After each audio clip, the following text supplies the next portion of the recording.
कि दिल्ली में मैं जब गई थी 29 को कॉन्ग्रेचुलेशंस करने के लिए कि 33% आरक्षण पास हुआ था, तो उसके लिए और अपना खड़गे जी को कॉन्ग्रेचुलेशंस करने के लिए गई थी। और जैसे गेट पे दरवाज़ा बंद कर दिया गया और मेरे ऊपर हमला कराया गया और मेरे पापा को भी मारा गया, और जिसकी वजह से मेरे पापा मतलब लाइक अभी तक उस सदमे से, इनफैक्ट मैं भी उस सदमे से नहीं निकल पाई हूँ। तो मैंने पहले भी मीडिया में बोला था कि मैं 2-3 दिन का वेट करूँगी, तो मैंने वेट किया। मुझे लगा था शायद अब पार्टी की तरफ से कुछ आएगा या अब मुझे कोई एक रिप्लाई तो आएगा, बट कुछ भी रिप्लाई नहीं आया गया है। तो फिर अभी मैंने डिसाइड किया है कि अभी मुझे इस चीज़ पे एक्शन लेना चाहिए, क्योंकि ये गलत है। ये मतलब मेरे साथ नहीं हुआ है, ये मतलब हर देश की बेटी के साथ हुआ है जो मतलब लाइक आगे बढ़ना चाहती है या आपकी अपने हक की लड़ाई लड़ना चाहती है। तो उस चीज़ पे मैंने अपना लीगल मैंने कार्रवाई की है, जिसकी वजह से मैंने अभी 1-2 दिन हुए हैं शायद हम लोगों को, हमने ये भेजा है, क्योंकि मुझे इस चीज़ पे अब मैं चुप नहीं बैठूँगी, क्योंकि जब मैं गलत नहीं हूँ, तो मैं गलत सहूँगी भी नहीं। और जिसने ये किया है, और मैं चाहती हूँ, मैं इनफैक्ट प्रेज़ेंट गवर्नमेंट से भी चाहती हूँ और अपनी कांग्रेस पार्टी से भी चाहती हूँ कि उस व्यक्ति का पता लगाया जाए, क्योंकि मुझे वो व्यक्ति पता है। आप लोग अपनी चीज़ों से पता लगाएँ, और जिसकी वजह से मैंने प्राइम मिनिस्टर ऑफ इंडिया को भी भेजा है अपनी प्रोटेक्शन के लिए, और the home minister of India को भी भेजा हुआ है, और the minister of information and broadcasting को भी भेजा गया है, and national commission of schedule caste को भी भेजा है। ये सब लोगों को मैंने भेजा है, क्योंकि मुझे ऐसा लगता है कि जब इन लोगों ने ऑन रोड मेरे पे हमला कराया गया है, तो अगर मैं एफआईआर करवाने के लिए जाती हूँ, तो पता नहीं ये लोग मेरे पे क्या करा दें। तो मैं सरकार से यही दरख्वास्त करती हूँ, महाराष्ट्र गवर्नमेंट से और दिल्ली गवर्नमेंट से और यहाँ तक कि प्रेजेंट गवर्नमेंट से, कि मुझे सिक्योरिटी प्रोवाइड की जाए, जिससे कि मैं सही से अपनी एफआईआर दर्ज करा दूँ, जिसकी वजह से उन लोगों को सज़ा मिले जिन्होंने मेरे साथ ये हमला करवाया है। इनफैक्ट मुझे एक बात समझ में नहीं आती कि ये सब चीज़ें कराने के बाद उल्टा ही मुझे पार्टी से निकाल दिया गया है, और वो भी जो लेटर आप लोगों ने देखा होगा सोशल मीडिया पे। मैं बताना चाहती हूँ सबको कि वो एक फेक लेटर है, वो झूठ लेटर है, जिसपे जो साइन आ रहा है श्याम किशोर शुक्ला जी, वो एक्स एमएलए है और इसके अनुशासन समिति के सदस्य हैं। तो पहला रूल तो ये होता है कि कोई एक्स एमएलए यानी एक्स एमएलए किसी एक्स एमएलए कैंडिडेट को निष्कासित नहीं कर सकता, उसको हक नहीं होता है। मुझे अगर कोई निष्कासित करेगा, वो करेगा प्रेसिडेंट, स्टेट प्रेसिडेंट, तो उनको कोई हक नहीं बनता है। और दूसरी चीज, उन लोगों ने क्या किया कि एक लेटर पे बैक डेट की मतलब बैक डेट की एंट्री डाल के मुझे निलंबित कर दिया गया है। तो ये भी उन लोगों ने पूरे देश में ये झूठा खेल जो लोग खेल रहे हैं, उस चीज को भी मैं सामने लेके आऊंगी कि आपको कोई हक नहीं बनता कि आप बैक डेट की, क्योंकि ना मुझे कोई रिसीविंग हुई है, ना मुझे मेल पे आया है, ना मुझे व्हाट्सएप पे आया है, मुझे कुछ भी नहीं आया है। तो आगे का ये वकील है और यही सारा चीजें उनसे सवाल करेंगे। आपको प्रियंका गांधी जी की तरफ से या कांग्रेस के वरिष्ठ नेताओं से आपको क्या कॉल आया, और हमको ये भी पता चला है कि आपको प्रियंका गांधी ने ब्लॉक किया है आपका नंबर, क्या ये बात सच है? देखिए, मैं दीदी का मेरे पास पर्सनल नंबर था, मैं सच कहती हूँ, मैं ये नहीं बोलती कि वहाँ से मुझे ब्लॉक हुआ है, बट हाँ, जो नंबर मुझे मतलब जो मेरे पास था दीदी का नंबर, वो उस नंबर से मैं ब्लॉक हुई हूँ। बट मुझे डैम श्योर है कि ये दीदी ने नहीं किया है, ये संदीप सिंह ने किया है, क्योंकि मुझे ऐसा लगता है कि वो नंबर आप संदीप सिंह चला रहे हैं, और मैंने उनसे दरख्वास्त की थी कि दीदी प्लीज़ आप इस चीज़ पे एक्शन लीजिए, बट वहाँ से मुझे ब्लॉक हो गया। तो इस चीज़ का मुझे हर्ट हुई हूँ मैं, ऑफ कोर्स हर्ट हुई हूँ, बट मुझे ऐसा लगता है कि वो संदीप सिंह ने ही किया है। ओके अर्चना, सबसे पहले तो ये बताइए कि आपको जब पार्टी से निलंबित किया था, जी। उसके पहले आपको एक शो कॉज नोटिस जो है दिया गया था, 1 हफ्ते के अंदर आपको जाना था, आप नहीं गए। उसके अलावा आपको निलंबित करने का कारण बताया जा रहा है कि जब आप कैंपेनिंग कर रही थी इलेक्शंस के दौरान, उस दौरान आपने कई सारे व्हीकल्स का पेमेंट क्लियर नहीं किया। ये बात सच है?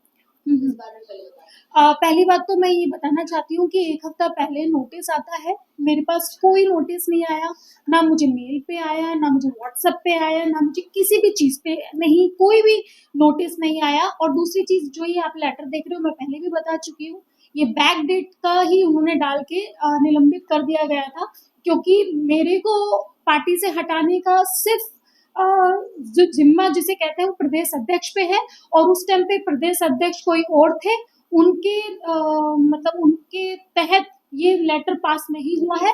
दूसरा क्वेश्चन जो था कि मैंने जब इलेक्शन में लड़ा था मैंने पैसे नहीं लिए थे, वो तो मैं अपनी लीगल टीम से बताऊंगी जब मेरी बैंक की पूरी स्टेटमेंट आएगी कि मेरे बैंक के पैसे किन किन लोगों ने खाए हैं। जो राजस्थान से कुछ लोग आए थे मेरे इलेक्शन में ही, उन लोगों को ही मैंने पैसे दे दिए, क्योंकि उन्होंने मुझे ये झूठ बोला था कि आप हमको पैसे दे दीजिए, हम आपका पूरा इलेक्शन मैनेज करते हैं। तो वो तो मेरी बैंक स्टेटमेंट ही तय करेगी कि मैंने किस किस को पैसे दिए। तो ये झूठा इल्ज़ाम लगाना आप किसी लड़की पे छोड़िए। और तीसरी चीज़ जो गाड़ी की पेमेंट के बोल रहे हैं कि गाड़ी का पेमेंट मैंने नहीं दिया है, आज भी गाड़ी की पूरी पेमेंट की रिसिप्ट मेरे पास है।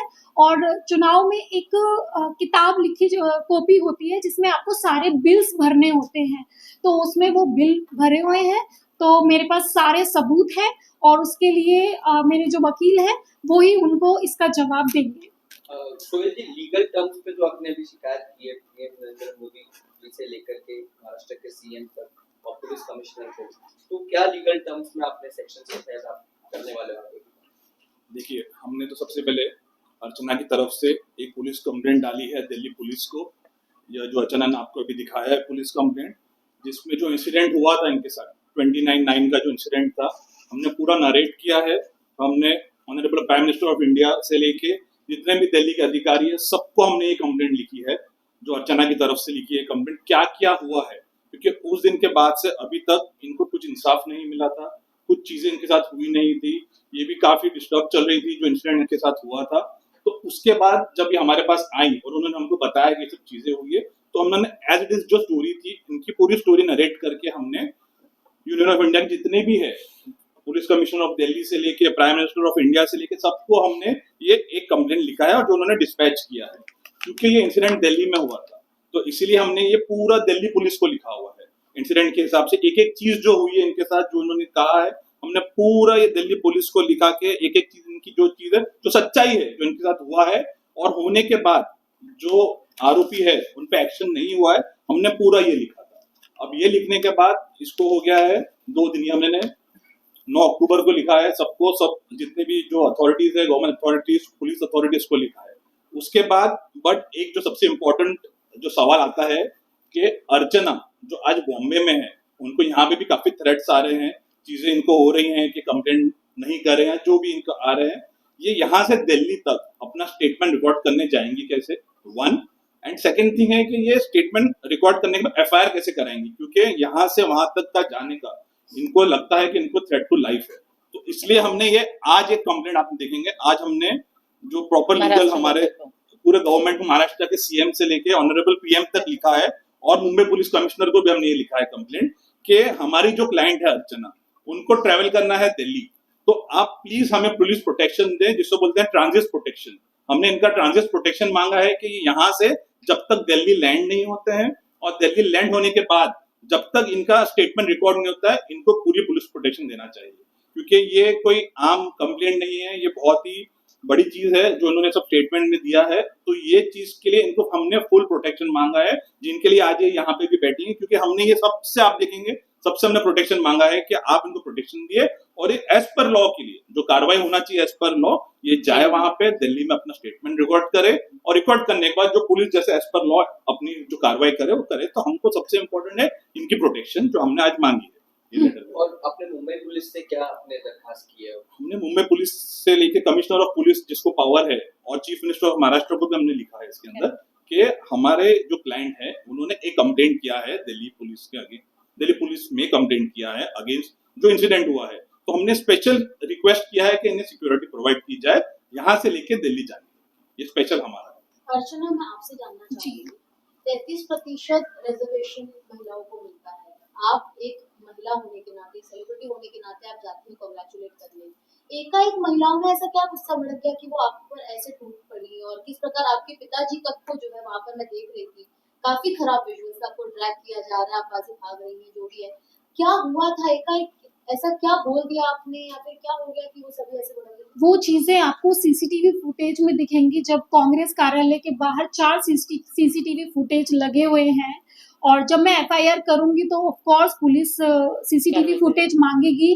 तो जितने भी लोग ये जो लोग मुझ पे जो लांछन लगा रहे हैं कि मैंने एक बहुत ही गलत तरीके से बर्ताव किया, तो उन लोगों को सामने पूरा असलियत दिख जाएगा और पूरी दुनिया के सामने सच का पता चल जाएगा कि मैं जस्ट मेरे ड्राइवर के हाथों में बुके था, फ्लावर पोट था और मैं जस्ट कॉन्ग्रेचुलेशंस करने गई थी।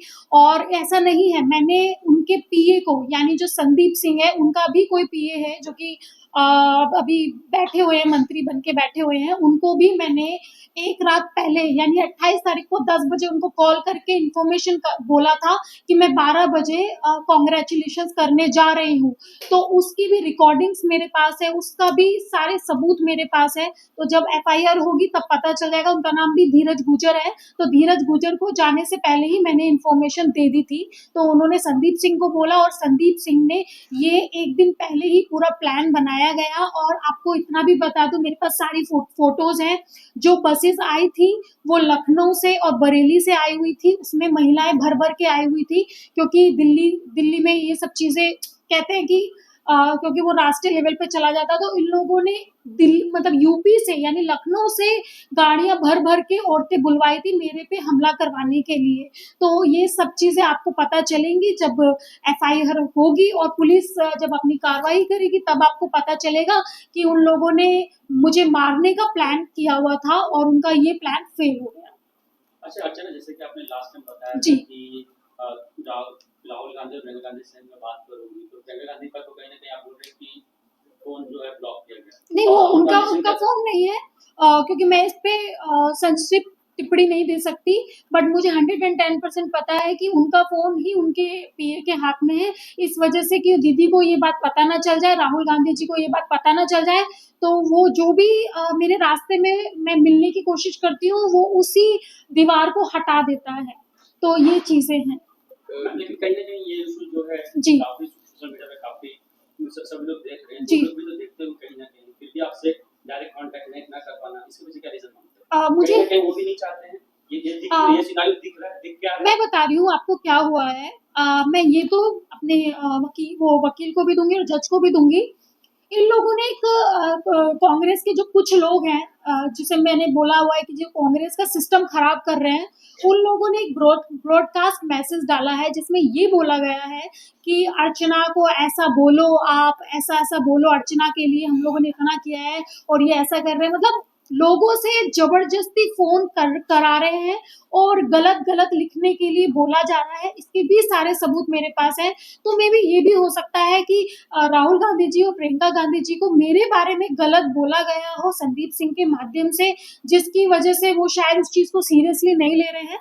इसीलिए मैंने लीगल टीम का सहारा लिया, इसीलिए मैंने कागजातों का सहारा लिया कि उन लोगों को पता चले कि जिस दलित लड़की के लिए आप इतनी मेहनत करते हैं, उनको आगे तक लेके जा रहे हैं, आपके ही सिस्टम में जो बैठे इंसान है संदीप सिंह जैसे लोग, वो ही देख दलित लड़की के साथ ऐसा करते हैं, मारपीट करते हैं और उस पे जानलेवा हमला कराया जा रहा है। तो वो सब सारी सच्चाई उनके सामने आनी चाहिए, मैं यही बोलना चाहती हूँ। इसीलिए मैंने अब एक वकील का सहारा लिया है, मैंने कागज का सहारा लिया है, क्योंकि बाबा साहब अम्बेडकर ने एक बात बोली थी, संविधान। तो संविधान में सारे कानून बनाए गए हैं, तो मैंने आज बाबा साहब के कानून का सहारा लिया है। अब मुझे ये देखना है कि मुझे इस पे इंसाफ मिलेगा या नहीं। मुझे सिर्फ इतना बोलना है कि आज मैं जिंदा हूँ, आज मैं अपने लिए लड़ रही हूँ।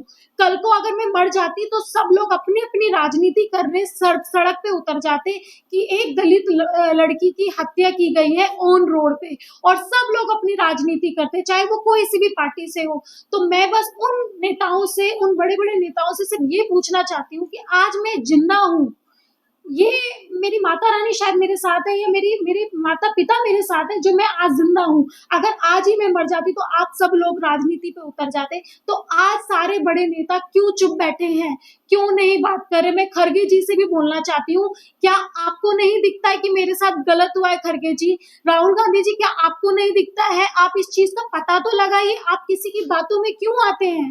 आप एक बार सच्चाई का पता करिए। इनफैक्ट मैं सभी पार्टीज के नेताओं को बोल रही हूँ, मैं मोदी जी से भी दरख्वास्त करना चाहती हूँ कि प्लीज आप भी इस चीज पे एक्शन लीजिए। और महाराष्ट्र के सीएम से भी मैं बोलना चाहती हूँ, दिल्ली के सीएम से भी बोलना चाहती हूँ, केजरीवाल जी से भी बोलना चाहती हूँ। तो आज बस मुझे ये देखना है कि एक जिंदा लड़की जिसपे ये सब चीजें हुई है, उसको इंसाफ मिलता है या नहीं। और कहीं ना कहीं विपक्ष का भी कोई कमेंट नहीं आ रहा, अब तक कोई स्टेटमेंट नहीं आ रहा ऑफिशियली, तो इस पे क्या टेक आपने कहीं किसी से संपर्क साधने की कोशिश की? देखिए, मैं अभी मुझे नहीं पता, आपको पता है, मैं आपको बताती हूँ, मैं घर से नहीं निकली हूँ। मैं जब से मैं आई हूँ, मैं आई थी 29 की रात को आई हूँ। मैं 29 की रात को मैं घर से नहीं निकली हूँ। मैं चुपके बिल में घुस के बैठी हुई थी। 1 दिन हुआ, 2 दिन हुआ, 3 दिन हुआ, कुछ नहीं हुआ, और उल्टा मेरे को निलंबित कर दिया गया। सारा चीजें मेरे पे आ रही है। फिर मैंने सोचा कि अर्चना, अगर तू डर गई तो फिर इस देश में कोई भी लड़की अपने लिए स्टैंड नहीं ले सकती। और उसके बाद से फिर मैंने डिसाइड किया, और फिर मैंने अपने एडवोकेट जो अपना सोहेल जी हैं, इनसे कांटेक्ट किया। और चांदनी जी हमेशा मुझे बोलती रही है, अर्चना तुम्हें चुप नहीं बैठना है, तुम्हें इसके खिलाफ कुछ ना कुछ कार्रवाई करनी है, अदरवाइज तुम्हारी तरह बाकी लड़कियां भी फिर तुम्हारी जैसी रह जाएंगी। फिर मैंने माइंडसेट किया, अब कुछ भी होगा मैं ये लड़ाई लड़ूंगी और आगे सबको प्रूव करूंगी कि मैं सही हूँ और ये सब लोग गलत हैं। और आपको इस चीज का पता सीसीटीवी फुटेज में दिख जाएगा। इस वक्त आप जाननी जी, कितना डिफिकल्ट था अर्चना गौतम को उनके ये पूरा जो हादसा हुआ उसके बाद से उनको एक सपोर्ट करना, उनको मेंटली स्ट्रांग करना, कितना डिफिकल्ट था आपके लिए बीइंग अ फैमिली फ्रेंड और एक दोस्त के नाते? जैसे कि मैंने आप लोग को पहले भी बताया था, 29 को जब मेरी अर्चना से फ़ोन पे बात हुई थी, तो बहुत ही ज़्यादा वो घबराई हुई थी और किसी न किसी तरह से वो मुंबई पहुंची, जैसे कि मैंने पहले भी प्रेस वालों को बताया था।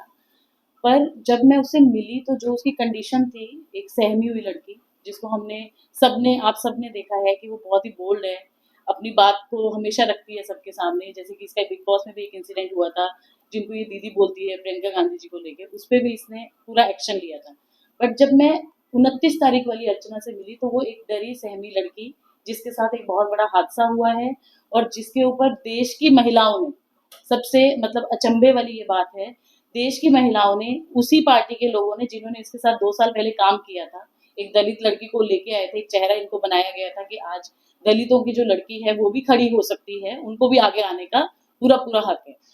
उसके बाद जब मैं इनसे मिली तो इनमें ये बोले कि मुझे किसी बारे में बात नहीं करनी है, मैं इस चीज़ को आगे नहीं लेके जाना चाहती हूँ। मेरे पिताजी पे बहुत घात हुआ है, इनकी हालत इतनी खराब थी कि इनको मारा गया, पीटा गया, गाड़ी के आगे बोनट पे डाला गया। शायद मुझे जहाँ तक लगता है कि एक हत्या की साजिश थी। जब हम देखते हैं कि भीड़ में किसी आदमी पे या औरत पे ऐसे हमला किया जाता है तो वो कहीं ना कहीं एक उसके पीछे एक एजेंडा है, वो सोची समझी एक साजिश होती है। लिंचिंग कहलाता है। हाँ, तो जैसे जो वहाँ पे, जैसे अर्चना ने मुझे इंसिडेंट में बताया कि बहुत सारे वहाँ पे मर्दों ने भी, जिसको हम कहते हैं, वहाँ पे जो कांग्रेस के लोग थे उन्होंने चुनटियाँ इसको काटी, बॉडी में दुपट्टे को खींचा गया, तो बहुत ही एक घिनौनी साजिश थी ये, जिसको मैं कहना चाहूँगी। और उसके बाद कुछ 2 दिन के बाद मेरी इनके पिताजी से बात हुई, उनकी सेम कंडीशन थी जो मैंने आपको अर्चना का बताया, वो भी वैसे ही थोड़े सहमे हुए थे। बट क्योंकि एक पिता जो है वो अपनी बेटी के लिए लड़ने के लिए हमेशा तैयार रहता है, जो आप सबने वीडियोज़ में भी देखा, तो उन्होंने मुझे बताया कि लोगों का ये कहना है कि मैं वहाँ उठा इसको बचा रहा था, बट कुछ 5 मिनट के लिए, ये मैं आप सबको बताना चाहूँगी, जब उन पे अटैक हुआ तो वो 5 मिनट के लिए कहीं न कहीं वो अपने ब्रेथलेस हो चुके थे, जब वो ज़मीन का उनका एक वीडियो वायरल हुआ है। और वो बोले कि जब मैं उठा तो मुझे ये भी नहीं पता था कि मेरी बेटी ज़िंदा है या मर चुकी है। तो ऐसा इंसिडेंट से बाहर आना, और जब मैंने अर्चना से बात की, उसको मानसिक तौर पे तैयार करना, क्योंकि आप जब ऐसी कोई चीज़ें होती है तो आपको मानसिक घाव सबसे ज़्यादा होता है, जो दिखता नहीं है।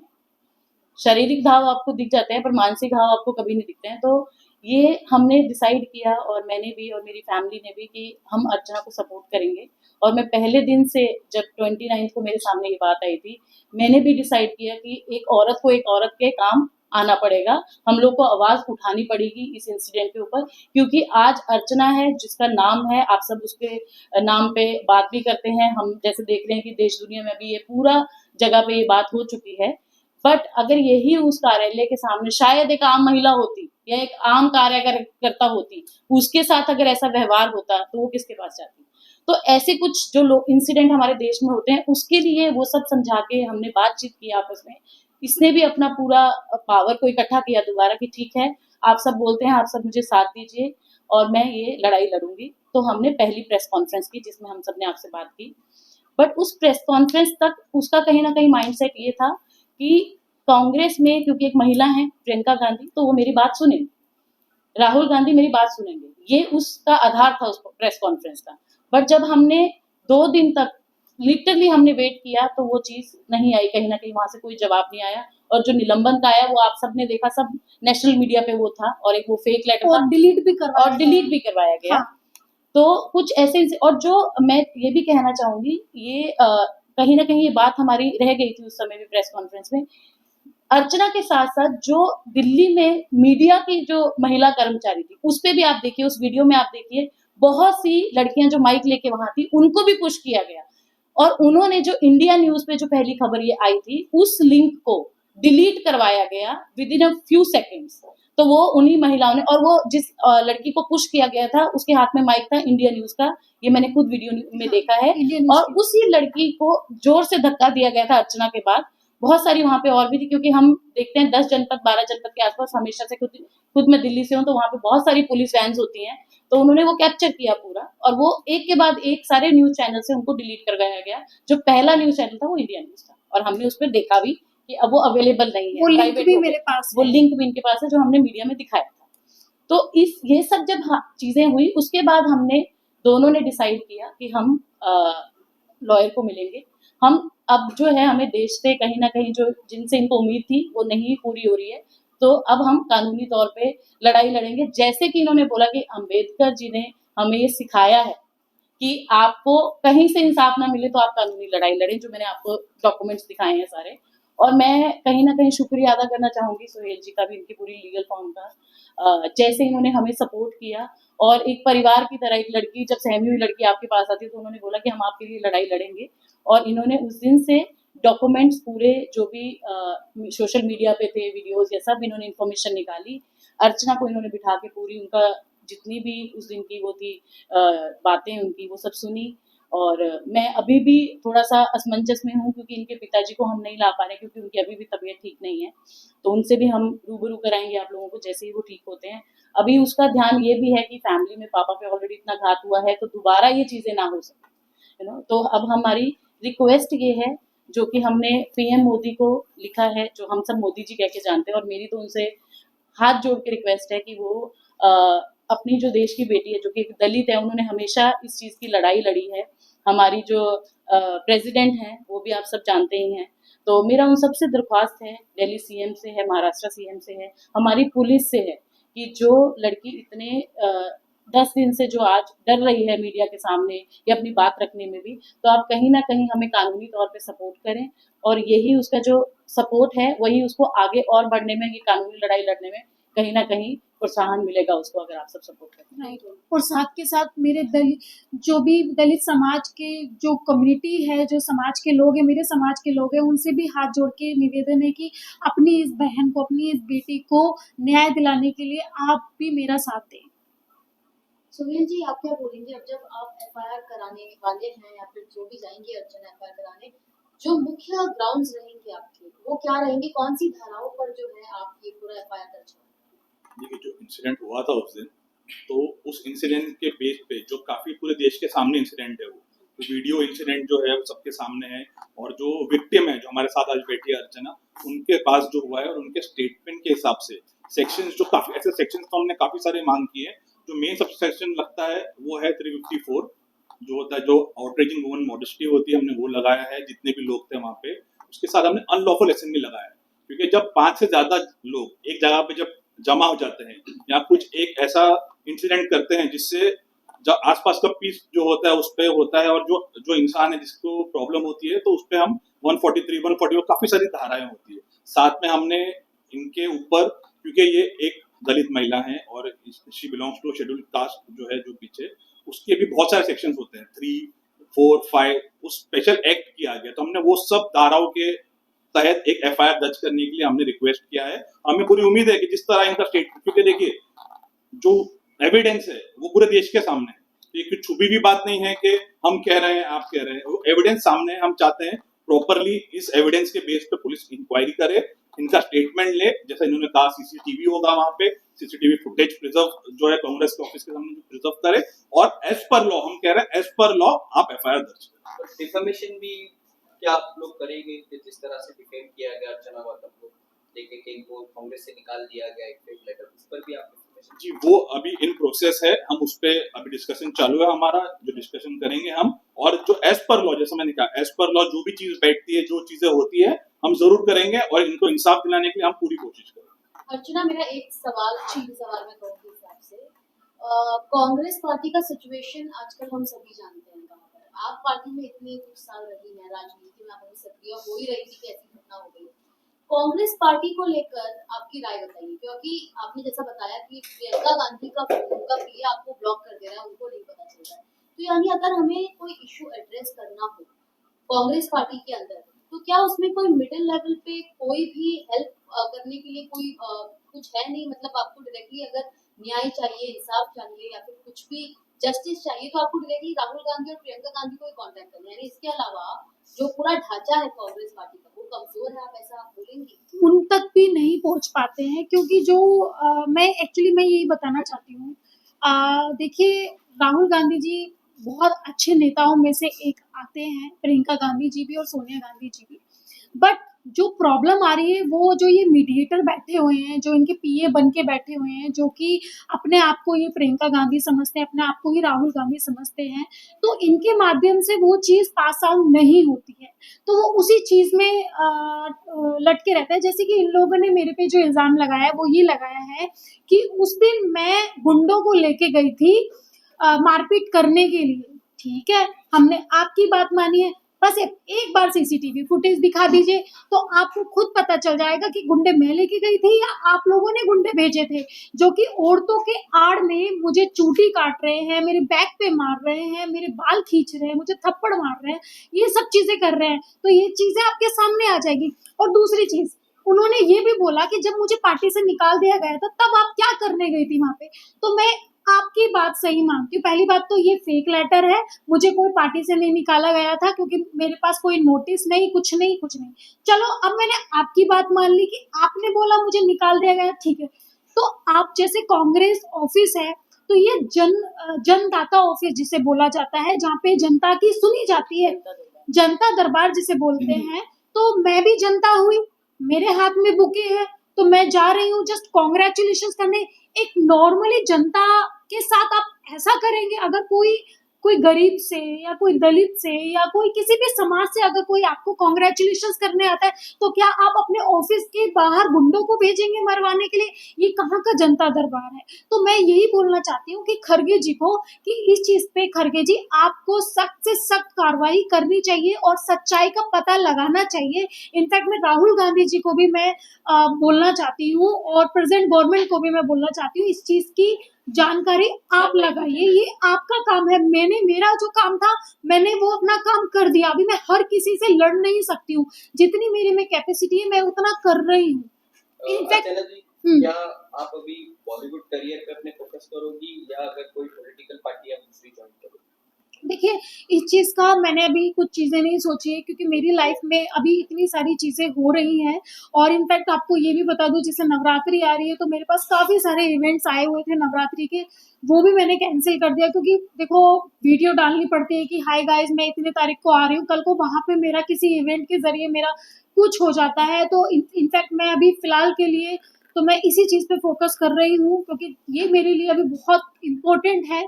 क्योंकि अब मैं डरने वाली नहीं हूँ, क्योंकि दीदी का एक स्लोगन मुझे आज तक स्ट्रॉन्ग बना के रखा है, लड़की हूँ, लड़ सकती हूँ और हमेशा अब लड़ूंगी। अर्चना जी, आप एक लाखों हजारों महिला की आप आवाज बन के आप कर रही हो कि जो अपने पे हुई जो बर्बरता को सहन नहीं करेंगे। तो ये सब आपको, ये जो आपकी अभी आप एक आपके अलग लीगल लड़ाई आप लड़ रही हो, तो आपको किस किधर से आप इंस्पिरेशन आपको मिला कि ये सभी आपको अपने हक के लिए लड़ना है? मुझे जो इंस्पिरेशन मिला है उन औरतों से मिला है जिनका मर्डर हो जाता है, रेप हो जाता है, वो अपनी आवाज़ नहीं उठाती है और एक पेपर में छप के रह जाती है और उनकी आवाज़ कोई उठाने वाला होता नहीं है। आज अगर भगवान ने मुझे ज़िंदा रखा है तो यही सोच के रखा है कि शायद मैं उन महिलाओं के लिए एक इंस्पिरेशन बनूं और उन लोगों की आवाज़ उठाऊं।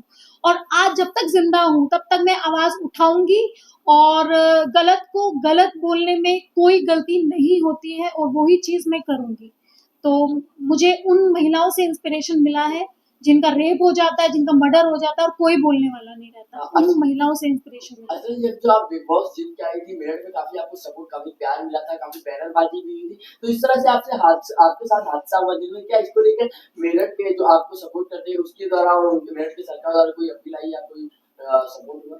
देखो, मुझे सच बताऊं, जनता जो कि मेरे लिए बहुत मतलब मेरे लिए भगवान का दर्जा मैंने जनता को दिया है और जिस तरह से मेरी वीडियोस आ रही थी, आप सारे कमेंट्स देखिए मेरे फेवर में है और जनता ने मुझे सपोर्ट किया है क्योंकि आजकल की जो जनता है वो पागल नहीं है।